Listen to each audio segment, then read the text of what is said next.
Okay, we're now streaming live on YouTube.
All righty. Good evening, Glendora. I am Vice Chair Mark Davis. I now call this meeting to order at 7 p.m. November 17th, 2020. For the audience tonight, I am the Vice Chair and serving as the presiding officer for tonight's meeting. Before we move forward, I would like to announce that in response to the executive orders issued by Governor Newsom, the city is conducting a teleconference public meeting utilizing Zoom video communications.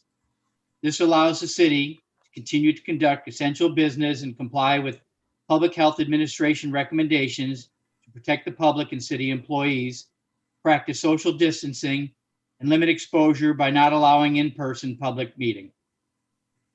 To ensure that the public will be able to participate, public comments can be submitted as live comments during Zoom meeting and via email at publiccomments@cityofglendora.org.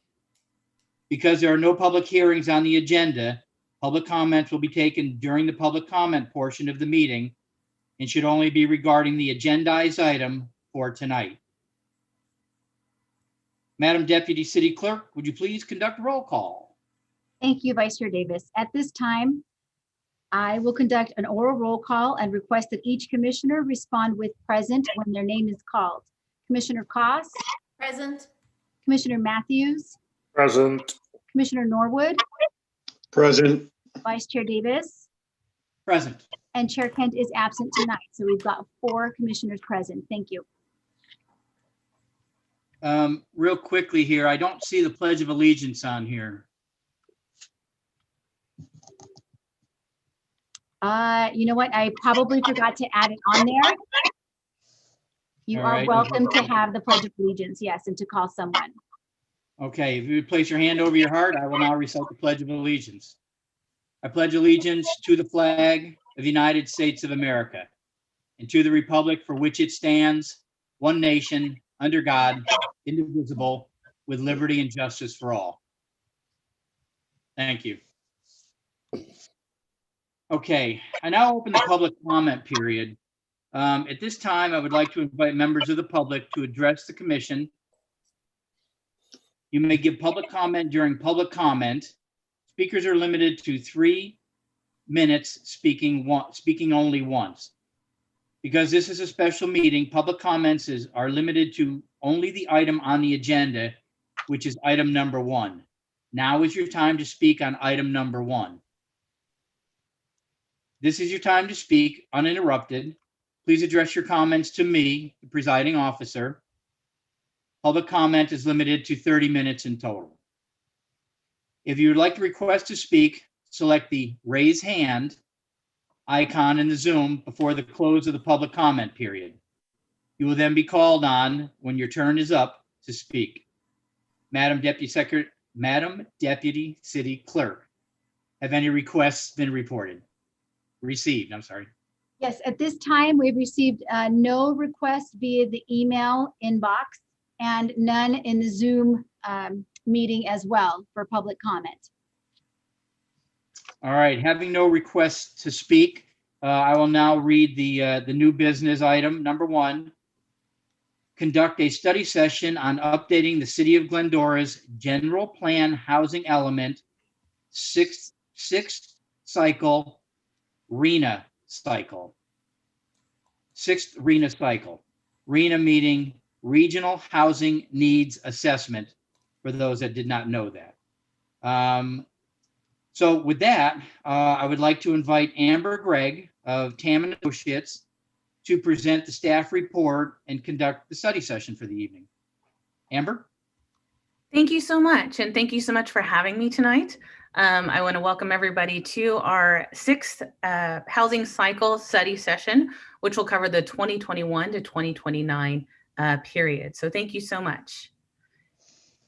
And do I hit a button for next, or we'll just... You can simply say next slide. Okay, next slide, please. Thank you.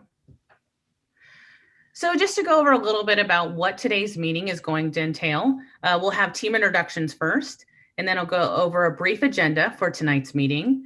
Then I'll give a presentation that's going to last approximately 20 minutes, and then we'll have a discussion following that. Next slide, please. So to introduce the team, on the city side, we have Jeff Kugel, your Community Development Director, Valerie Velasquez, your Economic Development and Housing Manager, and Mark Carnahan, your City Planner. From Veronica Tam & Associates, we have Veronica Tam here tonight, myself, Amber Gregg, as well as Holly Anderson. Next slide, please. So what we're gonna go over on tonight's agenda first is what exactly is a housing element. And then we're gonna dive into Glendora today, what that population and demographics looks like. We'll review what requirements there are in a housing element. And then finally, what the housing element process is to certification. And we'll discuss that after the discussion that we have. Next slide, please. So to dive right in, what is a housing element? Next slide, please. So a housing element is part of your city's general plan. And the general plan, just to refresh your memory, is the blueprint that guides the entire development of the community over time. And there are 7 elements, required elements, and one of these happens to be the housing element. And the housing element provides an assessment of the city's housing needs, as well as how best to accommodate the housing needs of not only your existing residents today, but your future residents as your community grows as well. The housing element also sets citywide goals and objectives and policies for housing, as well as identifies housing current conditions and the needs of the community. So your housing element is required to be updated every 8 years. That is a state law. We are currently in the 5th housing element cycle. And that 5th housing element cycle covers from 2013 to 2021. And what we're doing today is kicking off the planning for the 6th housing cycle, cover 2021 through 2029. And after we have that completed, your housing element must be reviewed by the state. And it goes specifically to the State Department of Housing and Community Development, also known as HCD. And when we send it up there, typically we might have a comment or two and it gets sent back to us. And after that, it gets certified and you'll have a compliant housing element. Next slide, please. So what exactly are the requirements of a housing element? What information needs to be in there? So we need to first and foremost accommodate projected housing demand. And the way we figured that out is it's mandated by our state RHNA numbers. And we're going to go over RHNA more in depth later on in the presentation. We also need to identify how we're going to increase housing production in order to meet the demand that we're required to meet. And then in addition to that, we need to identify how we're going to preserve existing affordable housing. Affordable housing is incredibly expensive to build and develop. And so it's really important that we protect and preserve the affordable housing that we currently have. We also need to look at improving the safety, quality, and condition of our existing housing. And what that means is over time, houses age, and we need to keep up with maintenance so that way they remain habitable and they don't become dilapidated. We also need to facilitate the development of housing for all income levels, not just market rate levels, and household types, including special needs populations such as seniors and the disabled. And we also need to promote fair housing choice for all. Next slide, please. So you might ask, well, why do we need to comply with this? And there are consequences for noncompliance with the housing element. And the first one is risk of litigation. So HCD, or Housing and Community Development at the state level, they do monitor cities if they're in compliance with their housing element or not, or if they even have a certified housing element. And when a city is not in compliance or not certified, they do report this to the Attorney General. And courts can impose fines up to $100,000 per month for being not in compliance or for not being certified. And I think that number just shows how serious the state takes noncompliance of their housing elements. For example, the city of Huntington Beach was sued by the Attorney General for continued inaction and noncompliance of their housing element and ultimately had to settle outside of court. Pleasanton was also sued by the Attorney General, and they were actually suspended from issuing building permits for over a year. And what that means is you literally cannot issue anything. You can't issue non-residential development. You can't issue residential development. And that's a huge impact on a city to be able to do that. For the cities of Pomona and San Clemente, they were sued by nonprofit watchdogs for being not in compliance with the housing element. And the city of San Clemente also had an injunction on building permits in that city for several months until they until they came into compliance with their housing element as well. So the other one is that if you are not in compliance, then you're ineligible for state grants. So the state last year issued what were called SB2 grants, and that was for the facilitation of developing housing in communities. And then earlier this year, they did a second round of that, also known as LEAP funding. And if you did not have a housing element in compliance, you just simply didn't qualify for those funds and you would have missed out on that funding. And then other infrastructure and transportation funds and grants that the city issues, one of the requirement is typically that you have a housing element that's certified and in compliance. Next slide, please. So the fun part, Glendora today, what exactly does our demographics and profile look like? Next slide, please. So our current population as of January 2020 is 52,067. And down below, we see the population from 1990 all the way to 2018. And what that represents an overall increase of 8% in Glendora's total population. And for the pie chart, this breaks down our household type. Glendora has approximately 17,700 households.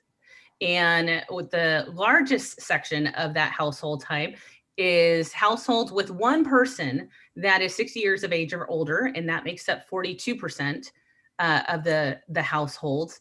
And so you can see how the demographics are already aging, not to be a spoiler as we go along, but it is aging. And then households with one or more person under 18 years of age, that makes up 33%. And those are our family households within the community. For singles or people that live alone, that makes up 17% of total households. And for a household that consists of a person 65 years and older, that makes up the remaining 8%. Next slide, please.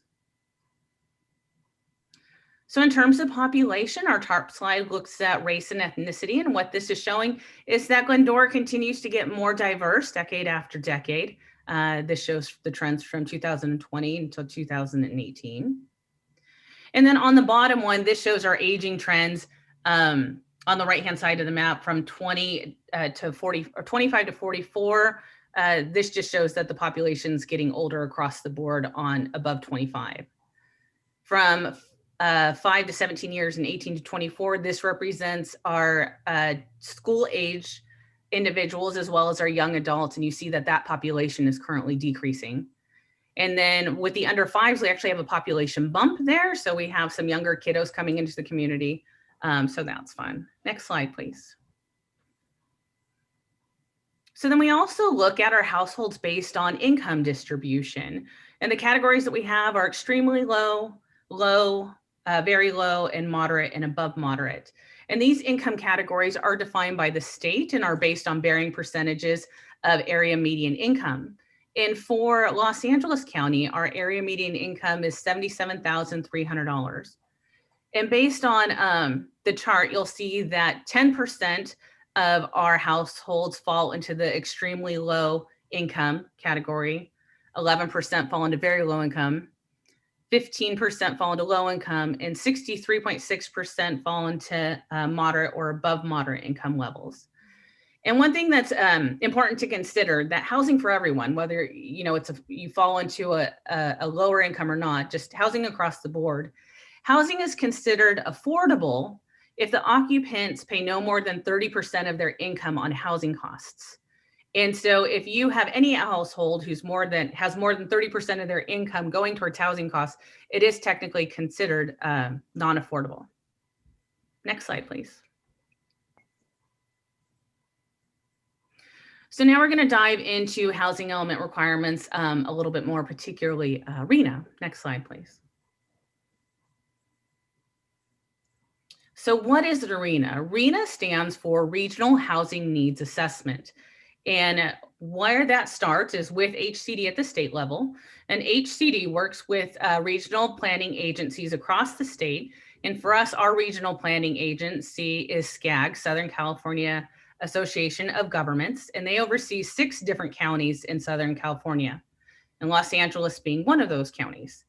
And the Los Angeles allocation of units that need to be built within the county is 813,082.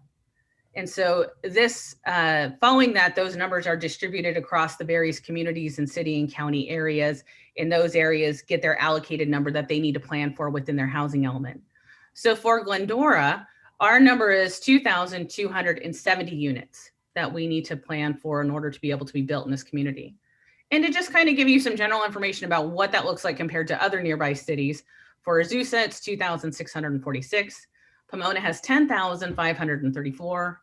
Arcadia has 3,280. Covina with 1,905.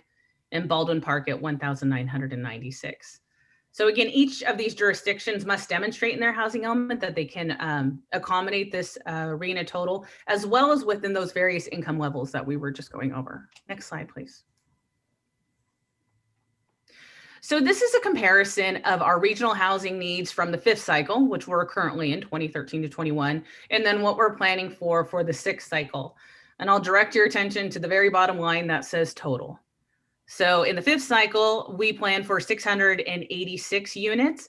And for the 6th cycle, we're planning for 2,270 units. Now that's a big discrepancy. And a lot of times we get the question, well, why do we have to plan for so many more units this housing cycle than we did before?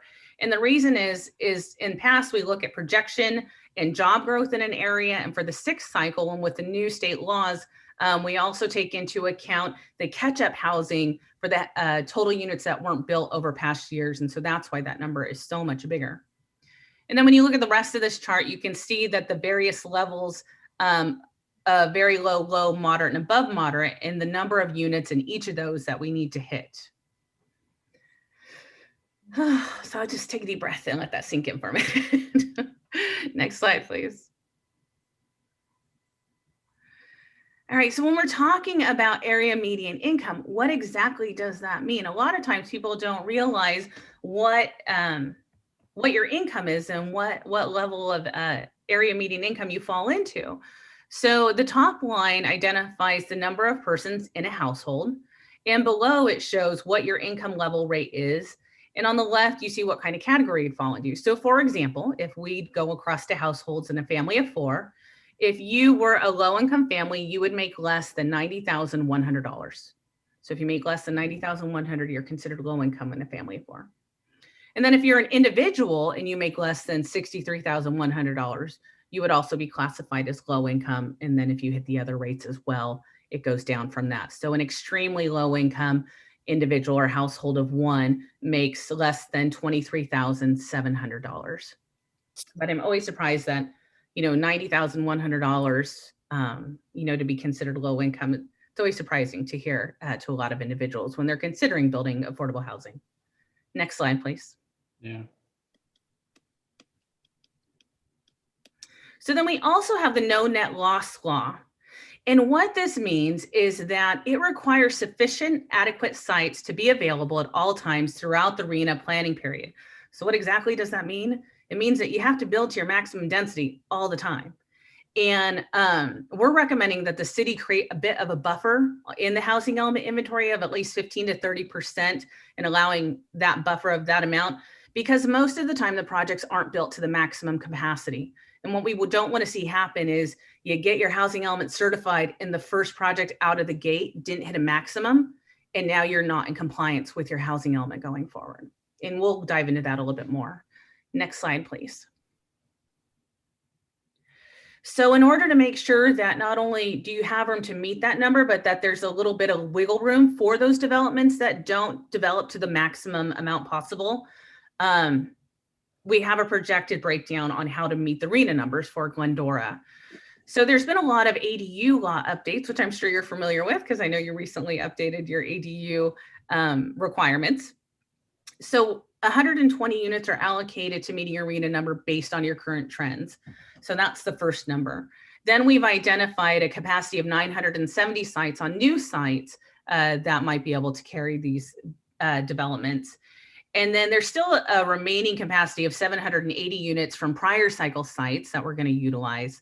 And then there's a potential of rezoning sites to accommodate an additional 700 units throughout the city. And when you add all those things together, that brings us to 2,570 units, which provides us that buffer above that 2,270 unit requirement. And then in addition to this, we do have to look at income levels. So for the lower income, that would be a requirement of 960 units. And for moderate and above, which is your market rate housing, is 790 units.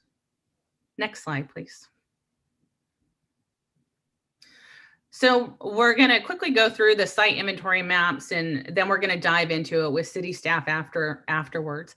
But just in general, Route 66, those sites make up about 43 acres, and the density along there is 20 to 30 dwelling units per acre. On this legend, you'll see that the green sites are the new sites that we're identifying, and the blue sites were sites that were identified with the last planning cycle, which is the current one that we're in right now. Next slide, please. So here's additional Route 66 sites. A majority of them were identified in the last cycle, but we do have one new one in this part of town. Next slide, please. And then in the Arrow Highway specific plan, sites make up approximately 26 acres, and that's at approximately 25 dwelling units per acre. And all of these are newly identified sites. Next slide, please. And then there's approximately 53 acres available for possible rezoning, and that's where we'll talk about that more later on. But the sites in red are possible rezone sites to help accommodate those unit counts. Next slide, please. And then here are other areas making up that 53 acres total throughout the community.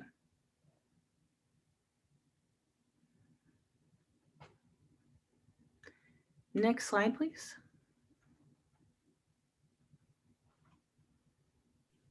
And then this shows more units. So we have a mix here of new sites, fifth cycle sites, and then rezoning also. Next slide, please. So a bit on the process, and then we'll go back and dive into a little bit more on the site inventory, just to give you an overview. So what is the process of getting a certified housing element? Well, first we need to prepare the housing element. And to do that, we look at your housing needs assessment. We also identify constraints and resources within the community. And constraints and resources look at fees that are potentially charged. And then resources look at just resources and agencies in the community.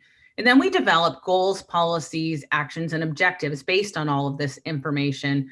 And that helps make up your housing plan in order to meet the goals. We review the housing element with the community again at a later date with the Planning Commission. And then we submit a draft housing element to the state for review and approval. And then after the state reviews it and provides their comments, then we adopt the state approved housing element, and then we begin implementation. So as far as the timeline goes, winter in 2020, that's right now, we currently have started working on drafting the housing element as much as we can. And then from February to March, the city council, we will have a city council meeting to review the draft housing element and get their comments as well. And then in March and July, we'll submit to HCD for their review, and that takes some time for them to get back to us and implement their comments or incorporate their comments. And then finally, in either July or August, we'll have an adoption hearing for the housing element. So with that, if we could go back up to the beginning of the sites inventory, I'll go ahead and hand it over to Jeff in case you have any specific questions there. Thank you very much. Sure. Thank you, Amber. No, and so really thank you, Amber, for that presentation. That was comprehensive and hopefully gave the public and the commission a good general overview of where Glendora is at the moment as it relates to this project that we have to complete, which is to update the housing element. I want to remind everybody, not only the commission and the people on this call, that this PowerPoint presentation will be available to the public if they want to get a copy of it electronically. I think, I'll just, before the commission starts discussing and asking questions, I know this is a lot. This is actually, I think, one of the biggest, more important projects that the city, its planning function undertakes on an 8-year basis. And the sixth cycle is certainly from, one of the more challenging certainly the most challenging, I think, that I've ever been involved with. And I think I was probably really most involved in the 4th and 5th cycles. The 6th cycle is more challenging because it's a much bigger number that all cities have to accommodate within their planning documents. And in addition to that, the state is definitely through the legislation that it has passed, taking a more active role in how cities are planning their local communities. And, for better or worse, I mean, I know that there continue to be debates that will go on over local control versus what the state mandates that cities do. Also, I don't want to go on too long at this point. The challenge I think we're going to end up focusing on, and this is something that will come back to the commission in a more finalized form. At this point, we're kind of looking for your input, particularly on how we approach the housing sites inventory to meet our RHNA allocation. As I mentioned, and you remember, Amber pointed out that, we, in looking at all of the sites that are in our 5th cycle housing element that have not been developed, so those that carry over, and then additional sites that we could add that would be of an appropriate density for all of the income levels, we're still coming up short. And so we need to find more sites potentially to rezone. So historically, really, at least as Glendora is physically built out, we're dealing with redevelopment of existing sites. So you're tearing something down that's older and building something newer. Sometimes that's commercial, sometimes that's existing residential property, in fact. And as Glendora became built out in the late 90s and early 2000s, to handle this growth that we were being allocated from the state to accommodate, we really looked to the redevelopment of our east-west corridors. And in the early 2000s, we adopted a Route 66 specific plan to handle a lot more density along that corridor. And then in 2018, we adopted a specific plan on Arrow Highway also to handle, growth. And that strategy has been it's related to the Gold Line coming in.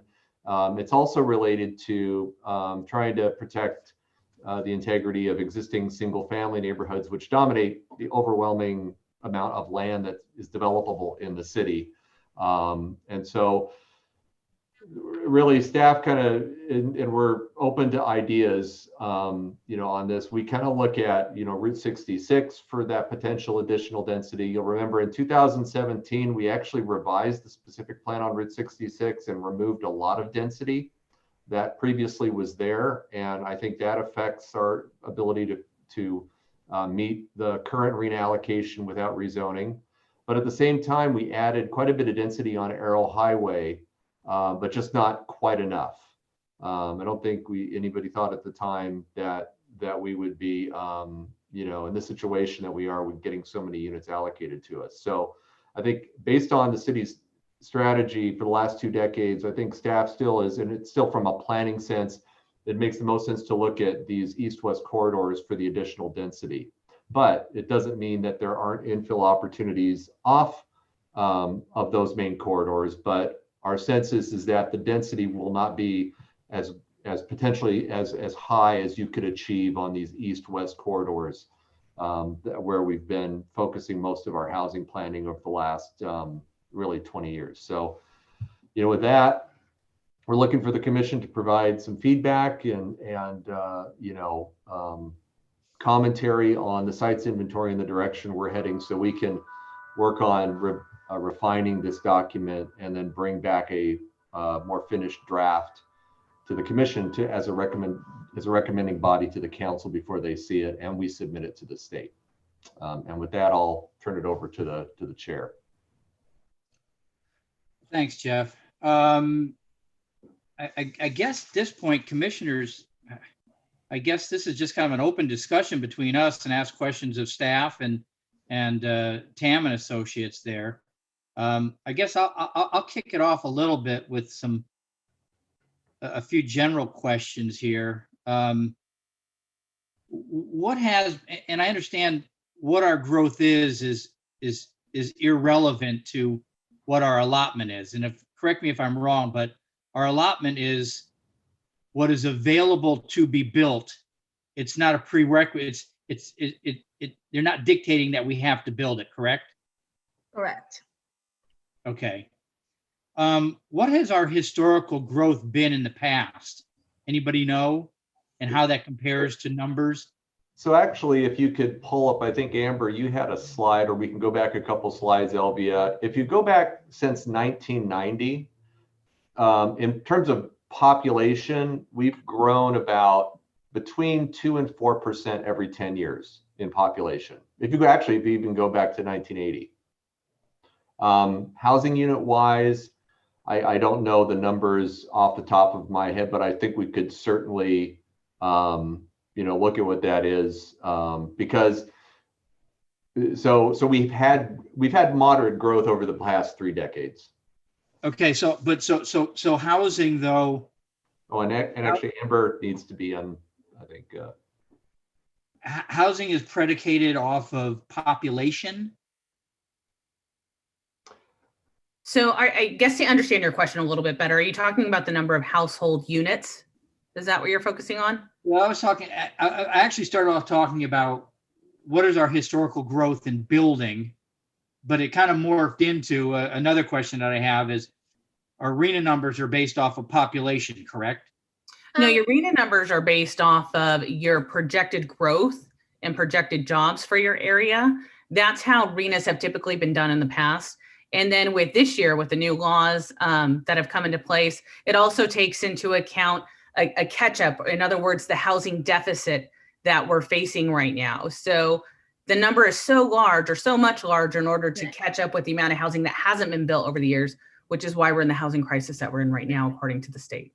Yeah, and if I can supplement to that response, the growth, the number that you're allocated is, I think you mentioned that earlier, is irrelevant locally what your growth is and what your needs is, because this concept is regional housing needs, and that's the whole region's housing needs being allocated into individual jurisdictions. So historically, how the city has grown how much you have grown is irrelevant to the regional housing needs allocation, because it's your share of the region's need, not necessarily your need.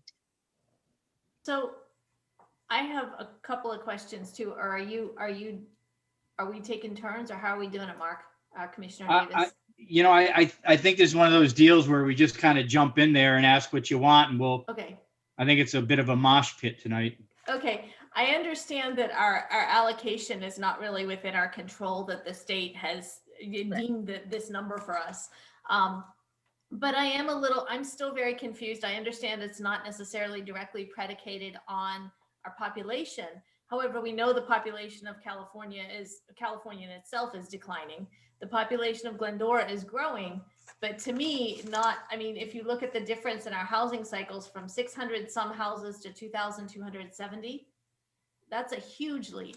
And I guess my question is, where do the houses that have been built and are not yet sold factor into all this? Because those are already existing sites. Well, I don't think there's a lot of houses that have been built and not yet sold, and that's why the California is saying that there's such a big housing crisis. And just if you a quick breakdown of the regional housing needs allocation for the entire SCAG region is 1.3 million units that has to be accommodated within the 6-county region of SCAG. Out of that, 62%, close to about 800,000 units, are units not because of new growth. It's units that are being allocated to us as a region because the region hasn't been, or the state hasn't been growing fast enough in terms of housing units. Over the past 2 decades. In 2017 and 2018, the state passed 2 new pieces of legislation requiring that the regional housing needs allocation not only look at growth projections, but look at shortfalls from based on overcrowding issues and also cost burden issues in the region. And unfortunately, that's the reason why we get this such a big number. It's over 62% of the RENA comes from shortfalls in existing needs, not from growth. And thank you. I think the other question I have is, I understand we're looking at identifying, sites where we can build these things. But there's a difference between identifying sites and then how do we actually, in order to fulfill this RENA, we actually have to get the houses built. No, right? So they're actually, no, you have to plan for the capacity. Rezoning. Yeah. So it's just rezoning. It's not actually making sure that those sites are built on, correct? We have to identify sites that has the potential for buildings. Should the market cost for it? Should there be a developer who comes in and interested? However, you don't have the obligation to make sure that the units are actually built. So what we have to do is to look at within Route 66, within Arrow Highway, identify sites that are at the point where they're maybe underutilized or that they're aging and that their current uses are not as at the highest or best use for the land use plan. And maybe those sites could be recycled into the future. But even looking at that, we're not coming up with enough number of acreage that can meet the 2,200 unit RENA. Okay. Veronica, define a housing unit for me, please.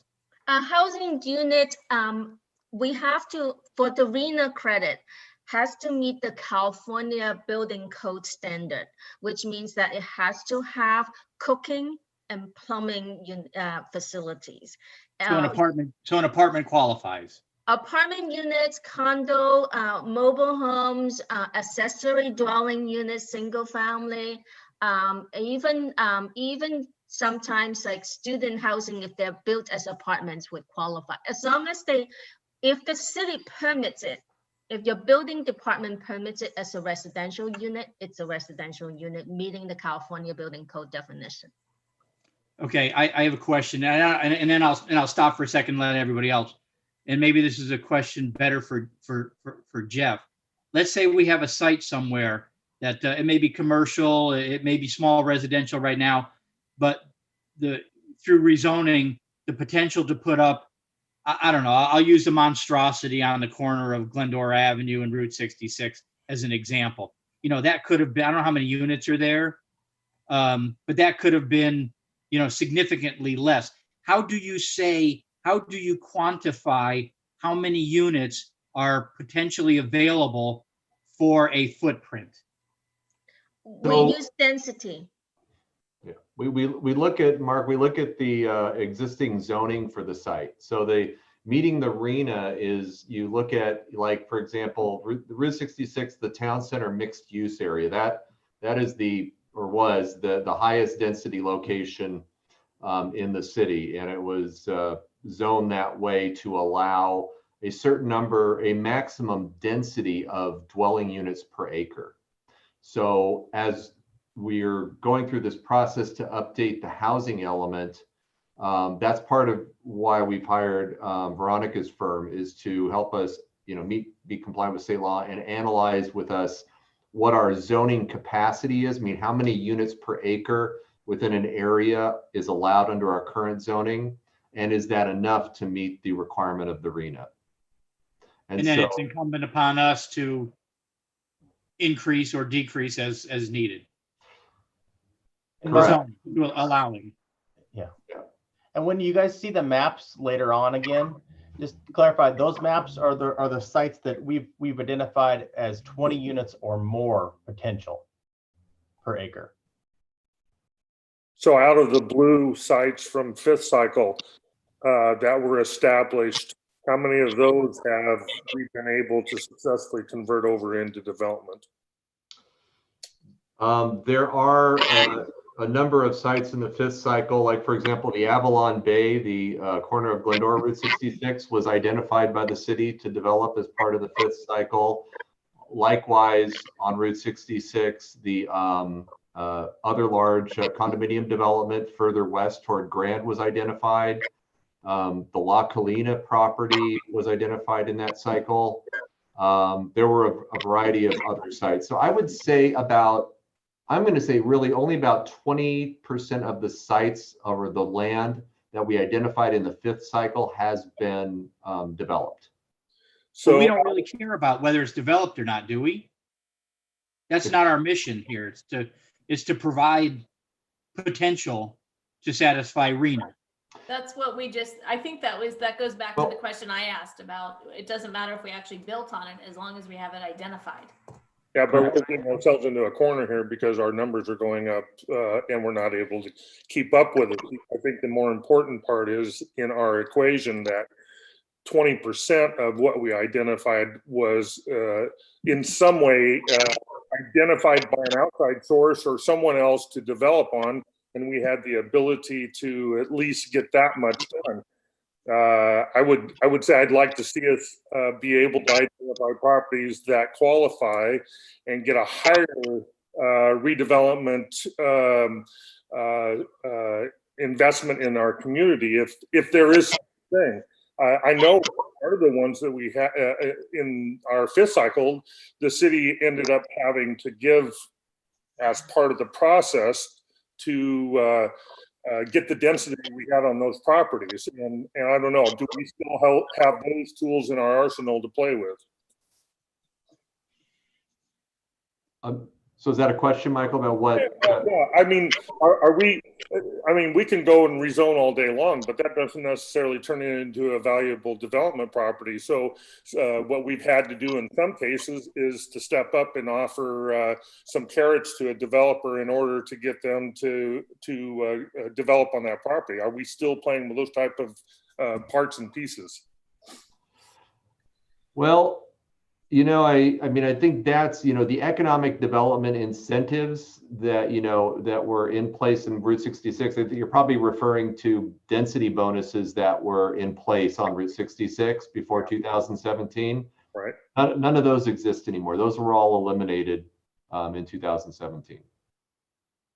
Hey, Jeff, or actually anybody out there, to kind of to Michael's point, of those things that the 2013, the fifth cycle, the percent that was built, I'm getting a sense that we don't care whether it's built or not from a RENA standpoint. As a community, we care what gets built. But is, according to the state, do we have to have a minimum percent of our potential built? Or can we just say, listen, we have all this stuff and nothing ever gets built. Are we good? So we do report, the state requires that we submit a report on the progress on the housing element every year. So we have to report to them how much we've built, or how much has been built in the city on an annual basis. But I think more importantly, and I know we tend to focus on, the numbers and why do we have so many units allocated to us and we're built out already, those types of issues. But think of it also, it's also a vision or planning document that the commission and the council will be adopting. When a developer comes to the city of any type, let's say you're a multifamily housing developer, you're a low-income housing developer, and they call up Mark as the city planner and they say, Mark, I'm looking for sites in your city. What can you tell me about the sites that the city's identified? The first thing we give them is the sites inventory in the housing element, because those have been identified specifically by the city as opportunities for redevelopment, not only to achieve goals that the state sets for us, but also goals that we've established for ourselves for a vision of the long-term range development of the community. So that's something hopefully we should be thinking about too. I have a question regarding, we talked about lots that have already been identified and not built on, and I guess we do it to some extent. I mean, yes, we only care about identifying the sites for RENA, but it sounds like we also care to some extent about actually getting those sites developed. My question was more regarding the income levels. When we identify various sites, do we say, well, this is a site for, more low-income housing or, housing for people that are in moderate?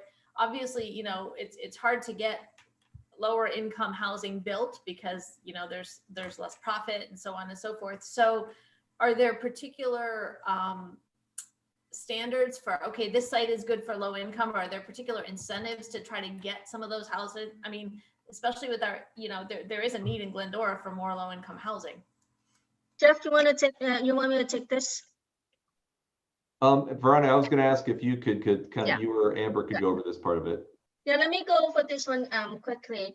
As we talked about, you're not required to build the units. What you have to do is provide zoning and land use capacity. The other things that the state is looking for is that you do your due diligence to remove constraints to development, and such as really difficult process or development standards that are difficult to achieve. But the other thing to kind of approximate to affordability, as you can see, the RENA was divided into income categories.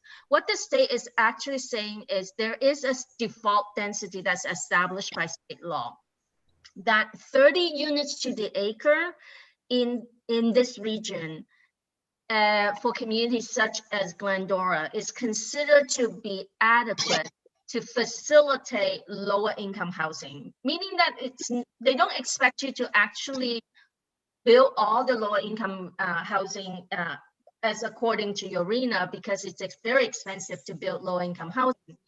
But your land use policy, your development standards need to be adequate for somebody to be able to build it with a reasonable amount of subsidies. And that threshold is 30 units to the acre.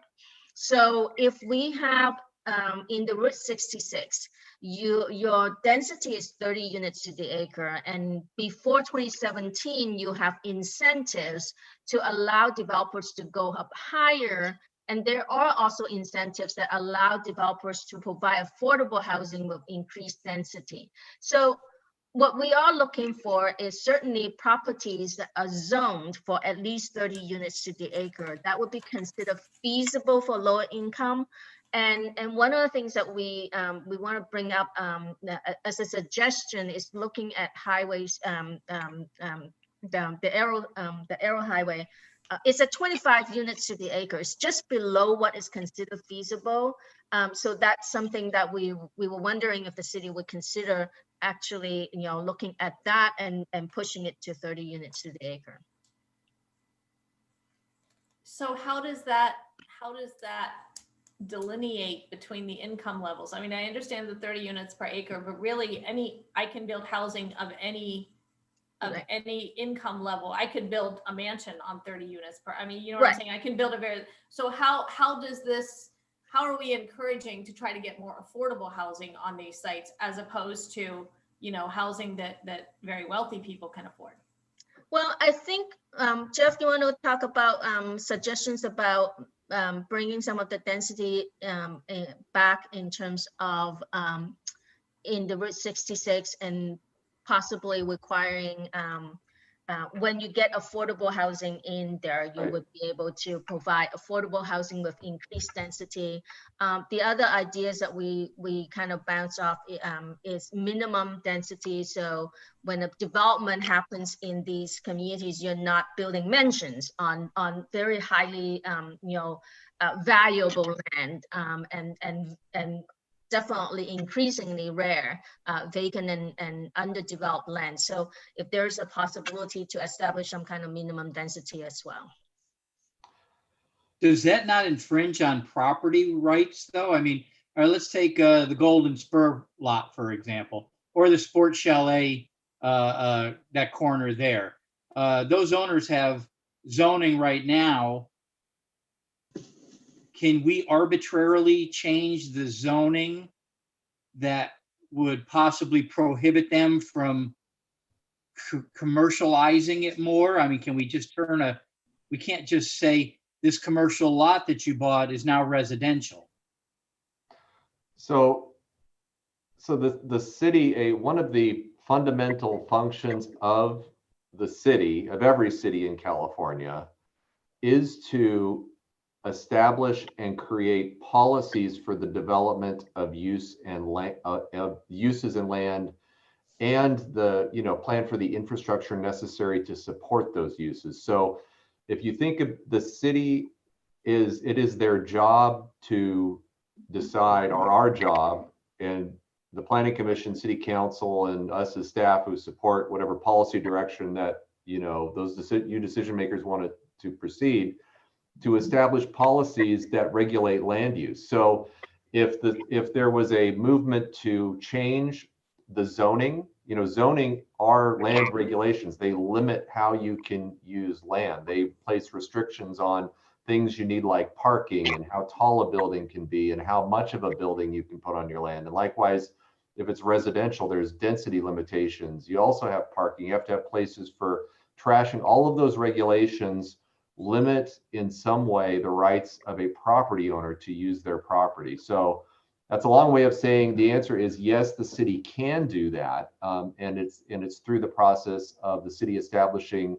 policies and regulations that regulate the use of property. But it's all in the idea is this is to create a vision for the development and growth of the community. I mean, we have interest to make sure that there's continued growth and economic investment in the community, that the businesses are healthy, that there's a growing residential population, that there's kids to go to the schools. All of those things are what we're doing with this.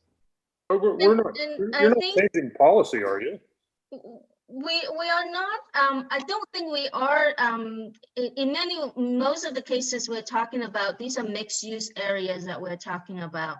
So increasing the density of allowable residential, should the property decides to sell or somebody wants to redevelop into housing, they can get more units out of it. But it doesn't force a property owner to change its land use, and it wouldn't necessarily make it any non-conforming either, because it's a mixed use zoning. If any case, it's actually make the land more valuable. So it increased the property value, because housing development is definitely more of a more, there are more housing development occurring these days than commercial development. So if in terms of new construction, so if by increasing the residential potential, it doesn't change the allowable uses. It's only increasing the potential density, and it makes the land more valuable.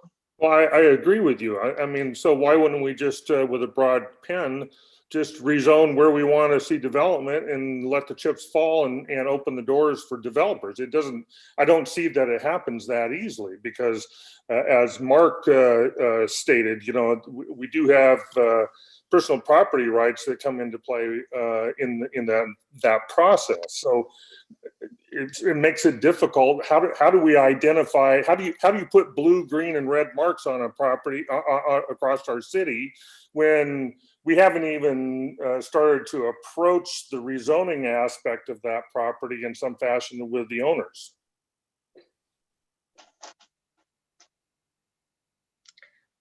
The rezoning doesn't have to happen right now.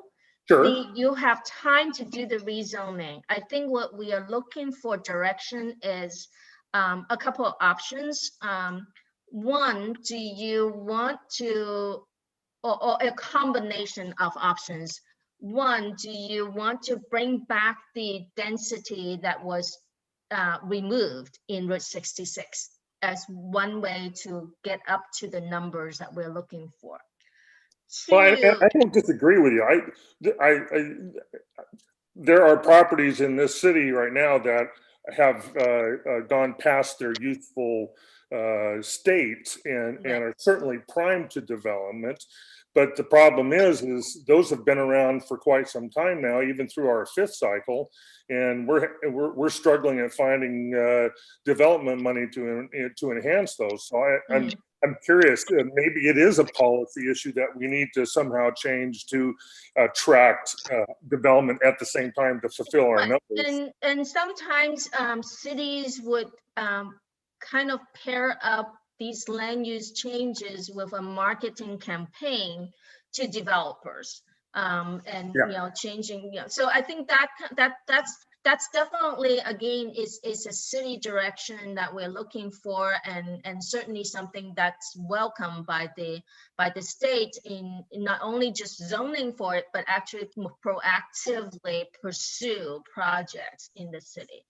Well, and I think that's kind of what I've been trying to go with my line of questioning, is actually getting things built on these sites and getting them built according to various income levels. Because let's say I take a property on Route 66 and I tear down an old building and I'm going to build houses here. What's to stop us from getting all, you know, very expensive housing? And are we offering incentives for all these levels of housing, including low income housing? Mm-hmm.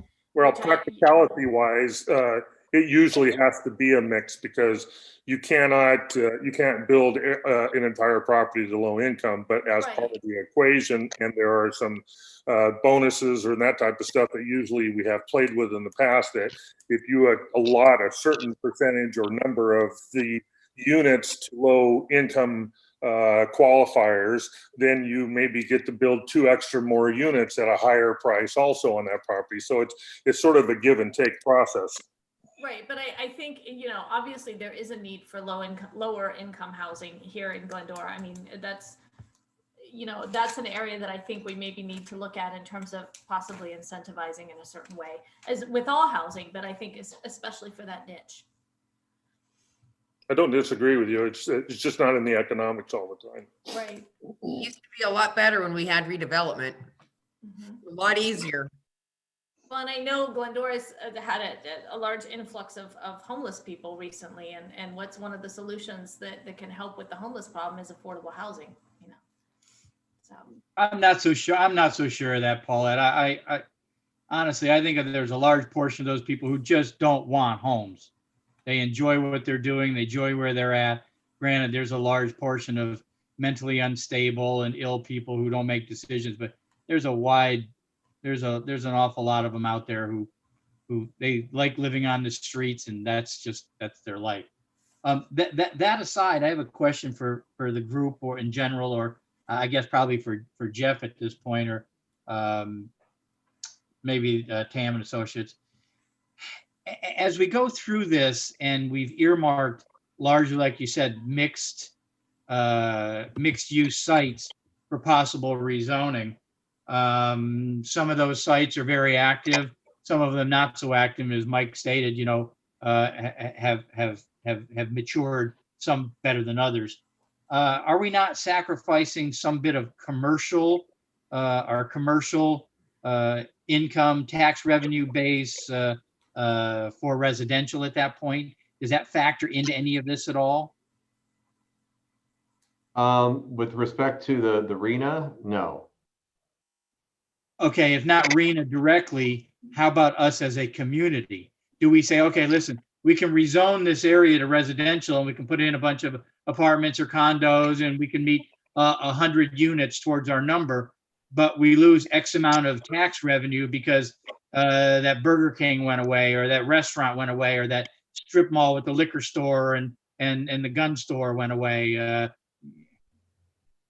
There's got to be a trade-off when you do something to a commercial property or a mixed-use property and make it residential. I agree, and I think that can affect the tax base, and also, people, we want people to live here, but people also have to work here too, So I had that same question as well. Yeah, I mean, we can, and I'm happy to share it. There was, when we updated the Route 66 specific plan and when we did the Arrow Highway specific plan, we did economic analyses involving, what is the most viable uses of the site and what's going to attract the most investment. And housing in both of those studies rose to the top. Generally, if you read both of them, and I'm happy to share them with the commission, they were part of the adoption of both the Route 66 update and Arrow Highway, that there's, generally speaking, an oversupply of strip commercial along both of those corridors. I would agree with that.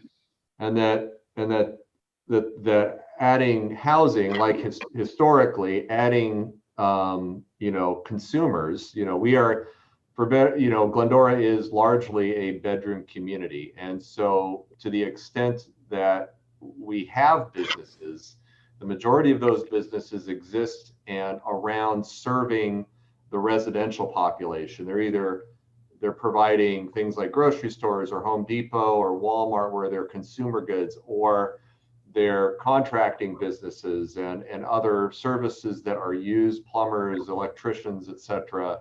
That's the bulk of our economy. So by adding more population, people, housing units to a community like Glendora, you end up expanding the economic base of people who are potential consumers.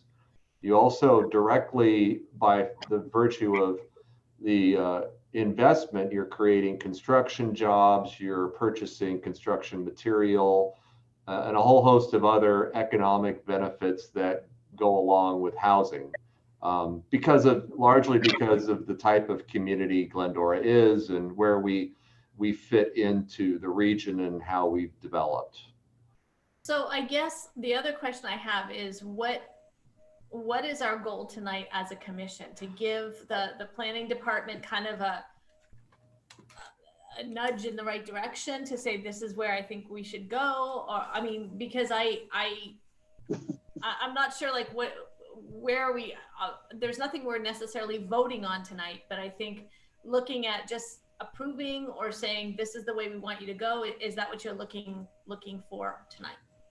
Yes, if we're asking, we've done this sort of draft sites inventory, and we know we have this gap of about 700 units, and we have to find properties of 25 to 30 dwelling units to the acre. So what staff is mostly focused on are areas of Route 66 and Arrow Highway, and so we're looking for feedback. Is the commission open to looking at, for example, reinstating some of the zoning that we removed on Route 66?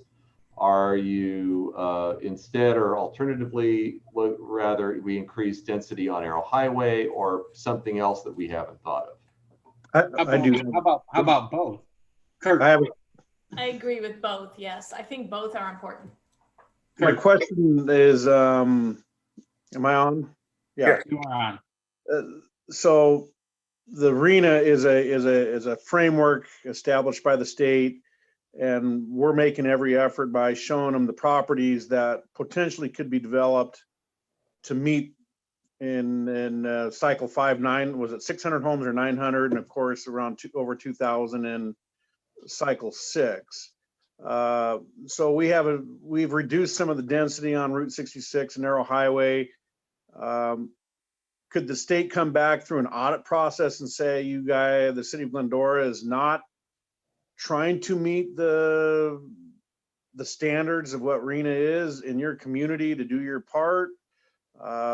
Because it sounds to me that if it's just a plan that we have to try to achieve, I don't think it necessarily changes what we do day to day. They're still going to come to us with their projects, and and there are times like on Bonnie Cove, we approved up to 35 units, what it was at the top by the freeway there, and city council chose not to develop that property either. Do they have recourse to say that we are not meeting our obligations in RENA when we deny a plan? Are they kind of holding our feet to the fire?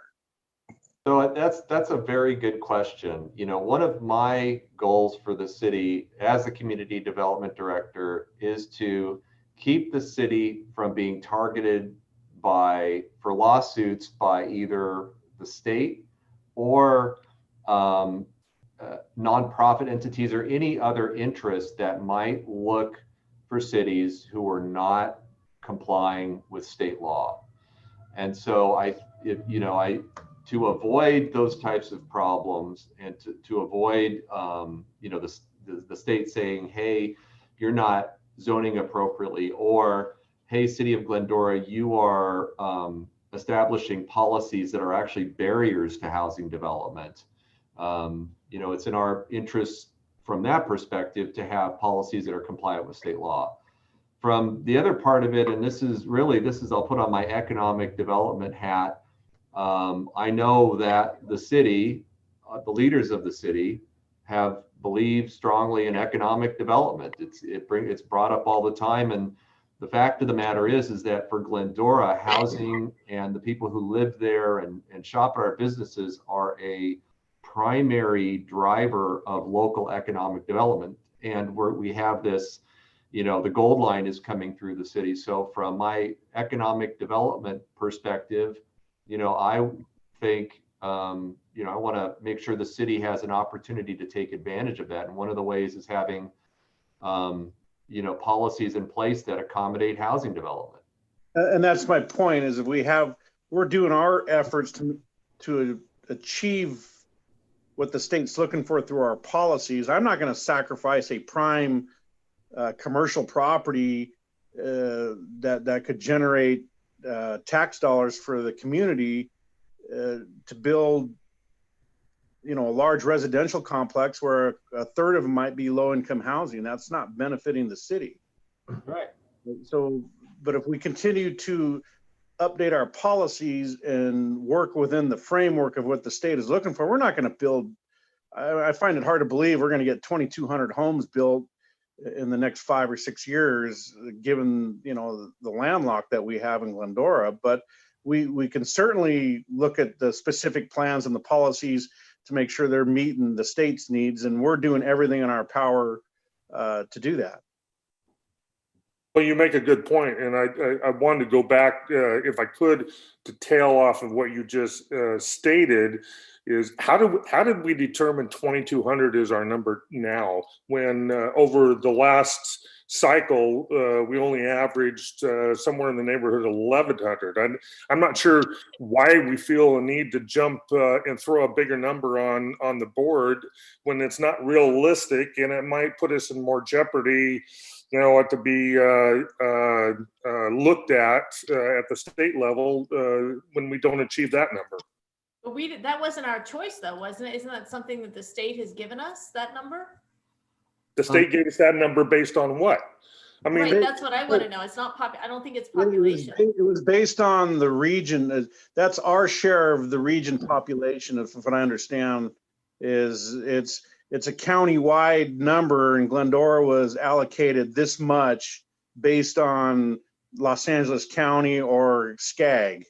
well, I understand that part, but I still don't understand how they even assigned it that way. Why didn't they say 3,000 or 1,000? I mean, I don't understand why. That's why I don't know that part. I guess I have the same question. And I know you had a slide that you showed us with like surrounding cities and how many they were allocated.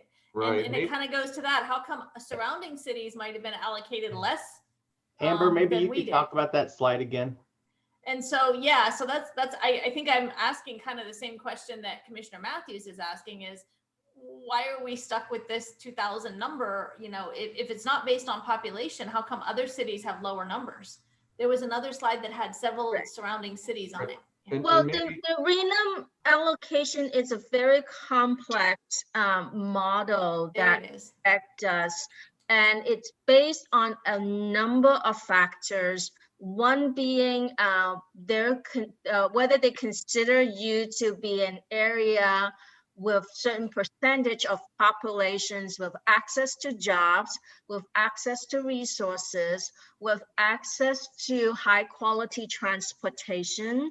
And then there are some other factors such as your existing income distribution.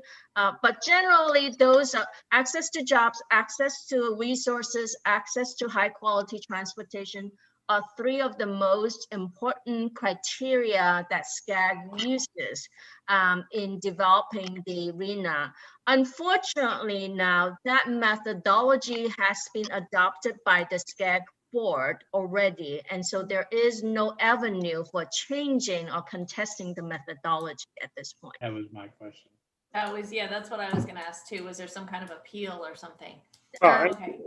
You know what, and thank you very much. And you answered the question, but you don't really have the answers to play with because it still doesn't make sense, but I appreciate the effort. I mean, for a crude analogy, this is like playing a Monopoly game. We're all playing with funny money, and there's nothing really has to happen. But if you get in trouble, the parents are going to send you to bed without dinner, that type of stuff. And it's sort of to me is, why are we doing this when we know we're not going to meet that? Why do we have to jump through all these hoops and then have to be feel like we're going to be set with some liability for not having maybe crossed the T the right way at the end of the day?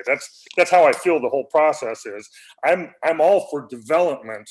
I think we, as a city, are probably dealing with the worst deck of cards possible when it comes to some of the items that you were including, you know, employment, access to beneficial things, that type of stuff. Glendora has a unique situation, and so I find it difficult for us to play this game when we're trying to play that game and try to get something achieved in this town. And I see where we're going with this, though. We don't have to build this stuff. There's no mandate to build these 2,200 projects. We just have to show that there's potential for them to be built. Now, along with that, and correct me if I'm wrong, anybody, because I am a lot of times, this is where the rubber meets the road. It's up to us to kind of give some direction, and staff and community development to find out what are good sites that will help us get to showing that number is potentially a good number. Whether we build it or not is almost irrelevant. You know, I imagine you've got to show some progress on building over time, but for the moment, the game is, hey, you got to show us your potential right now. Yeah, but that potential exists no matter what. I mean, if somebody walked in the door tomorrow to planning and said, listen, I'm buying this whole block over here that none of us had even identified on a cycle, and I've bought it and I can build something there, don't you think we would jump through that hoop anyway? Well, I think so, Yeah. but I think for the purposes of this, if our job I is to understand. provide direction, I do agree. I think looking at increasing the density back up again on Route 66 is probably a viable option. Also the Arrow Highway corridor. But I agree with the, obviously wanting to encourage commerce because that's how we get our money. But we also, we want to make sure that we're retaining what keeps Glendora, and the charm of our city, and making sure that we have that balance between the housing and the commercial. But I in terms of direction, I mean, I definitely think those two things should be looked at. I'd also like to see some types, and maybe beyond the scope of what we're talking about tonight, but I'd like to see some type of incentive for builders to actually come in, because I know it's irrelevant to this, but it sounds like we're getting penalized for things that didn't get built in the past now. And if we don't build things, then that's going to continue to happen. So I think at some point we do need to say, yes, we have this wonderful site and we actually want this site to be developed. And I think we may need to look at even possible incentives for those. Jeff, I have a question for you. Have we been looked at by the state in cycle 5 or received any type of negative feedback on not meeting their established number that the state had set up through RENA? Have we received anything negatively or that or No, anything from the no, state? we haven't, and I'll tell you, I think part of the reason is like for number one, we have a certified housing element by the state. The state has, that's what this is all about, getting the state to approve this document. And in addition to that, I think the Glendora really has been responsive in updating our code to be compliant when state law requires it. We're not doing things that the state might view as not consistent with what the law is or what the goals are, and so we are not and have never been identified by the state in any way as being delinquent or deficient in our compliant with state housing laws. Okay, and my follow-up to that would be, when we file this with the state on cycle 6, do they look at cycle 5 and look at where Glendora is at in terms of actually what was built and also the policies, maybe densities, specific plans to make sure that we're doing our part to meet the spirit of the law, maybe not the letter of the law as far as the number of homes being built? Veronica, you probably can answer Right. this because you will be negotiating on our behalf when it Right. comes down to this. Yeah, I think, to the extent that we, in terms of building activities, they would look at it, but they're not allowed to say that because you didn't meet X% of your RENA, therefore we're going to do this to you. But they would question, why are you not building? Why are you not building as much? Or why is it taking that long to build?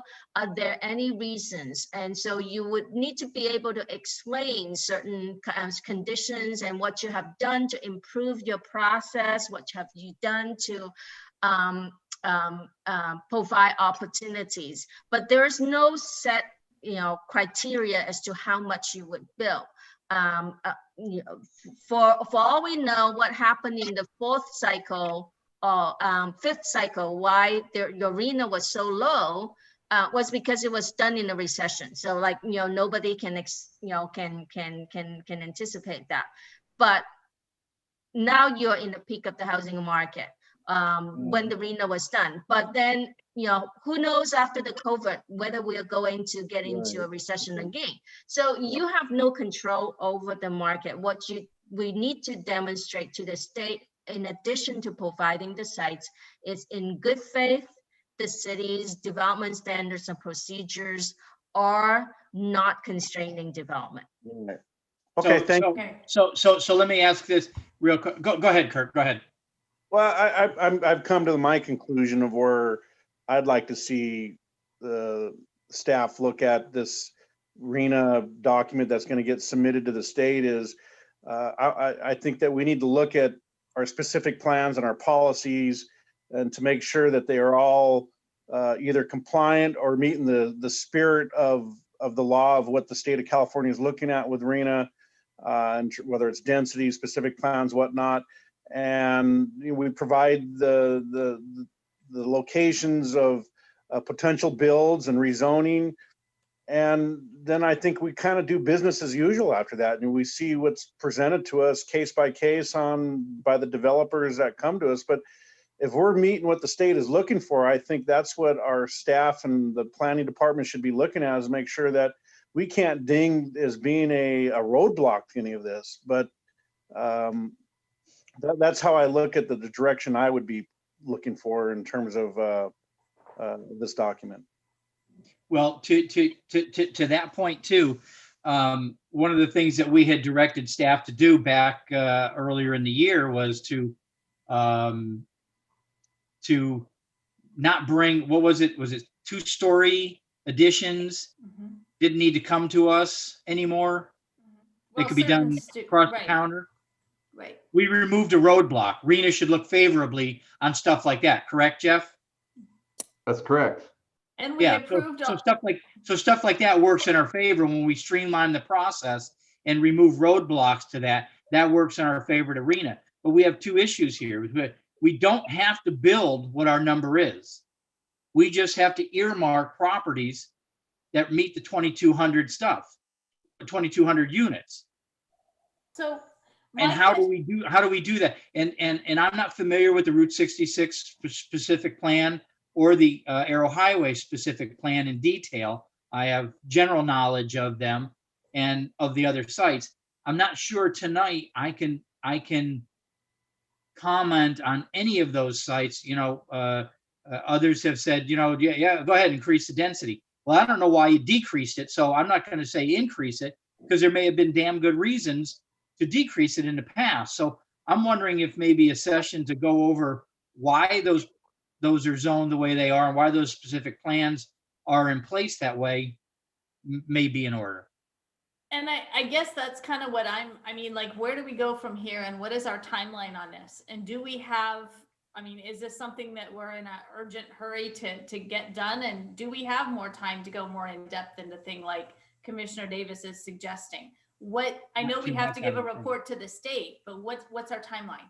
Well, with all due respect, I think the professionals have helped us significantly walk through along with staff and identified those. I think it's more up to us to understand the process and why it's important, if we agree with it or not, and maybe add to it if we think it's beneficial in some way. But I don't know what more I would need to know at this point in order to pursue the adequate numbers that are being recommended that we stand behind. Now, Jeff, are you gonna if I remember the timeline, you bring this document back to the Planning Commission in draft form, correct? Yes, for a recommendation to the City Council. Okay, so that would be a good time to, if you're going to change some densities, the justifications behind that, on why we reduced it, and then again, why we're going to increase it back to what it was. So I think that draft process will also answer a lot of the questions that that Commissioner Davis had mentioned. And also maybe this helps the commission too. We will have time to study how we might rezone areas, because when we submit our draft housing element to the state, we won't have done any rezoning of any areas. Actually, and Veronica, correct me if I'm wrong, we have 3 years after the state certifies our housing element. We have what we do. So and Veronica, maybe you can say how specific we need to be, but what we do need to do is the city in this document that the council will adopt needs to commit to meeting this objective. And Veronica, maybe how specific on the sites do we need to get with the state, do you think? We don't have, well, we should identify candidate sites. And how you're going to rezone it to a certain density range. But these candidate sites can be more than you need. But when you actually do the rezoning within 3 years, you just need to make sure that what you ultimately rezoned is what you need for the RENA. And so, but the state wants to look at candidate sites. So they don't want you to identify a bunch of sites that has no, they don't want you to say that, oh yeah, we'll deal with that in 3 years. And then when you rezone and upzone, they didn't have the opportunity to look at what you actually were rezoning. And therefore you may be rezoning something that may not be appropriate or may not be considered adequate to the state. So what we would want to do if rezoning sites that are not currently allow mixed-use development or residential development, then we definitely want to know where the general locations are, why those sites are appropriate sites, what's the current status of those sites. But it doesn't commit you to exactly every single parcel that you would need to rezone to. So so what I'm hearing is, you know, after we give you guidance and then you bring a draft back to us, we have 3 years after we submit to the state to actually complete the rezoning process. And that gives us a little more time to actually look at specific sites or look at, you know, why did we rezone Route 66 in the first place? And do we want to change? So it's not a decision that we have to make necessarily, you know, in the next month or so, or the next couple months. We've got, you know, significant time. So I think that kind of makes me feel better. That kind of gives us the time that I think Commissioner Davis was asking for to look at some areas maybe more in depth. But I'm, you know, I don't know if we need to do a motion or whatever, but I'm very comfortable with with just, you know, guiding the planners to, you know, continue and to present us with the draft. I will ask planning, do you feel like you've received the policy direction, or do you have any other specific questions that you would like to receive some direction from on? No, I think we have, you know, general consensus on the direction we're heading. And so well, that's acceptable for us. Yes. Okay, one last question, and then if anybody else has any final comments, we'll take those. Jeff, as we move forward with this, can you accept from commissioners, let's say I wake up in the middle of the night and I have some brilliant idea, and I get out of bed in the morning and I call Jeff, or I send an email. Is that appropriate? That would be appropriate as long as you don't copy anybody else on the commission.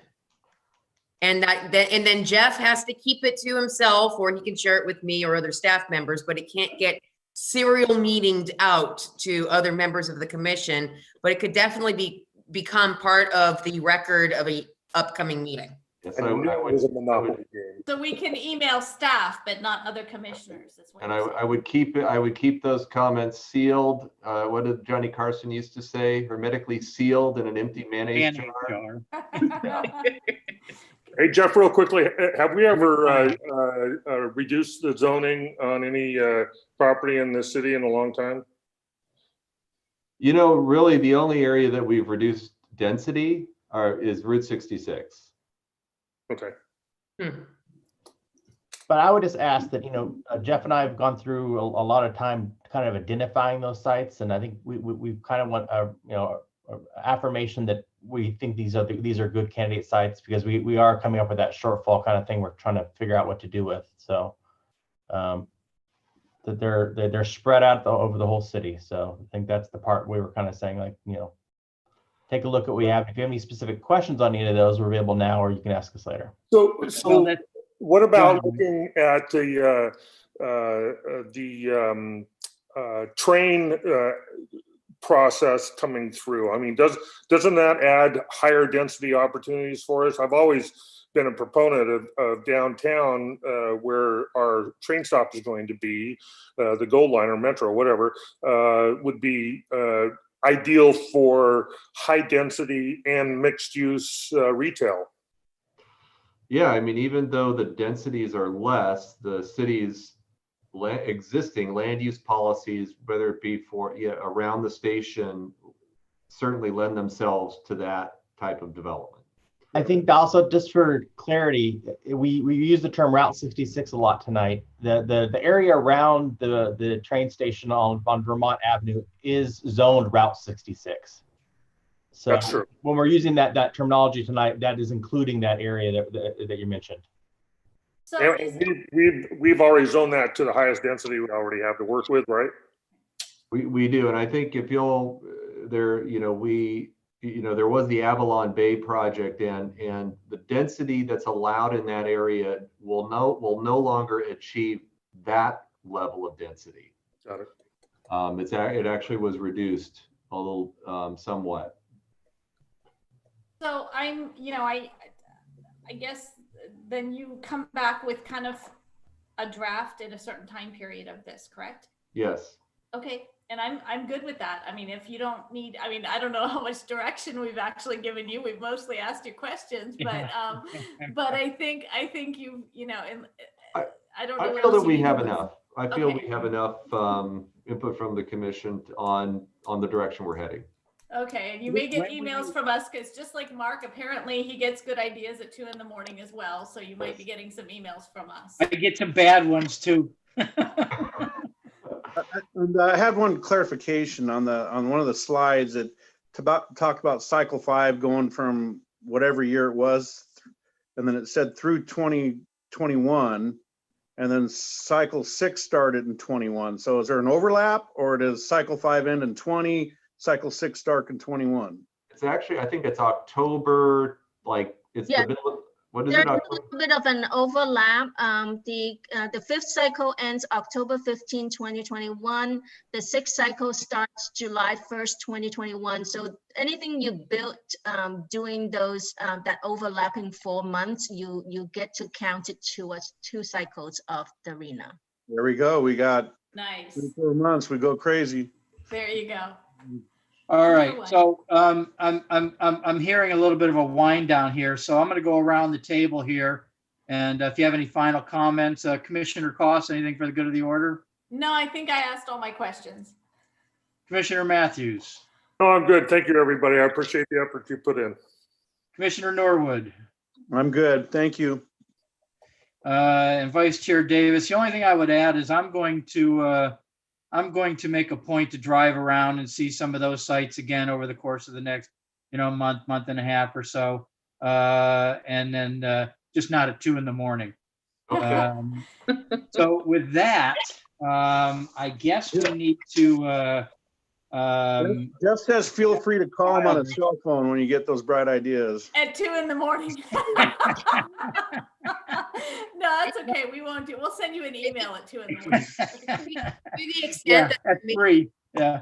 So at this point, I'll ask Madam Deputy City Clerk at this time to accept and file item number 1 under new business tonight.